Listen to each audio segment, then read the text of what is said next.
always tell the story, but last several games, those were winnable games, and we had more chances than the opponent in both games, and they had less chances. They had 3 shots and scored 2 goals on 3 shots. Usually, if you're playing well enough to give up only 3 shots over a 90-minute game at the professional level, you shouldn't give up 2 goals. And obviously, we got to score. And 11 shots, that doesn't even include, in the possession, 58%, that doesn't even include all the positions we got and where we didn't even get a shot, where we missed crosses. So it's another game, similar to what I've said in the past, where, a lot of good things box to box, but the most important thing is the scoreline. The most important thing is what you do in the box. And it comes down to those moments, and we're not scoring goals, and we're giving up goals on 3 shots. I mean, I've never been a part of a game where you've only given up 3 shots and you've given up 2 goals. So we'll keep working, keep trying to find ways for guys to score.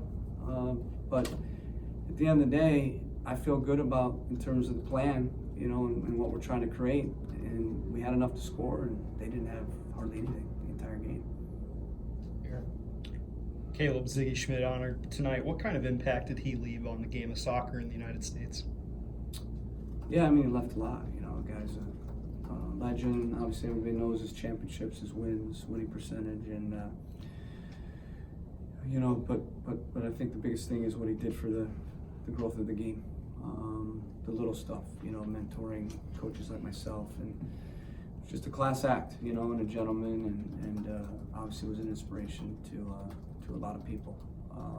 So he'll be sorely missed. It was a nice moment to see Val and Kyle and Kurt, and it's just disappointing that we weren't able to reward them and the fans with a win. I'm massively disappointed for the supporters. I thought it was a great crowd today, and I feel really bad that we haven't been able to reward them with 3 points. And of course, I'm the head coach, so I take responsibility. But I don't know how you give up 2 goals on 3 shots. And again, it's another game where we should have scored at least 1 or 2. You mentioned a few times now the 2 goals on 3 shots. Do you chalk that up to just really good shots, maybe defensive breakdowns? In your opinion, how does that happen? I think both of them were defensive breakdowns, in my opinion. So it's just disappointing that, the 2 of the 3 lead to a goal. So obviously there are going to be breakdowns in a game. They had a ton of breakdowns, a lot more than we did. But we definitely, on the 3 shots, I thought twice we, got broken down. You look at the first goal, we had 2 lines of 4, we had 8 guys, and 3 guys broke down, basically 8 for a goal. So it should never happen. You guys, similar, you guys started so well defensively at the beginning of the year, and that was something the team did pretty well last year.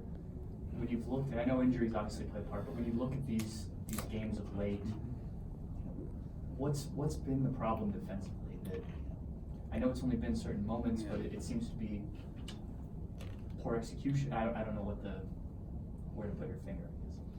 I mean, it's one of our best defensive games of the year. Guys, we give them 3 shots. You know what I mean? I mean, if you're at this level with some of the players that they have, if they're only getting 3 shots, you're doing everything right, except making the plays in the box when it matters most. Watch the goals yourself. Yep. You tell me. It'll be pretty easy to see. It's individual errors. Talk about JJ Williams' first start in MLS. What'd you like? Yeah, I mean, he worked hard. Thought he held the ball well. I thought he gave a good effort. It's his first game. He'll get better. He had a great moment to score. Again, watch the game. I'll watch it. I told my guys the exact same thing. It's absolutely probably the 8th or 9th time that I've said the same thing to them. Box to box, we were better than them, 100%. Stats show that. Possession shows that. We should have got 22 shots though instead of 11 because we're in good positions. We're not getting the right cross. We miss crosses. We're not getting shots off. It's individual plays as well. So, you know, I think we'll keep crafting plans where guys are going to be positioned. But for me, I've always felt this for 19 years. If I can put together, you know, a game where we get more chances than the opponent, it's going to come down to those moments to finish and those moments to stop goals, and that's where we're falling short. Awesome. Jacob. You mentioned the crowd. You've been pretty optimistic. You call these two games kind of must wins. I mean, just how disappointing are these past results? Yeah, disappointing. 16 games ago, and you know, we would have been right there knocking on the door, winning this game. You know, so but what do? You got to keep working, keep evolving. You know, I very much believe in a short-term and long-term. So my short-term's always I want to win every game, no matter who's in the lineup. I know we've been missing a lot of guys, you know, and that gets forgotten as the game goes on. But I think what's disappointing is even missing 6-7 key guys. And we know we need to sign some guys too. But missing those guys, we still should have won the last 2 games, based on what I saw from the opponent and what I saw from us. And that's what's disappointing. Awesome. Ben, last question. Speaking of new players, any comment on the reports that Romario Williams is coming to Columbus from Atlanta? Can't comment, but I'm sure there'll be some updates in the next several days. Thanks, everyone.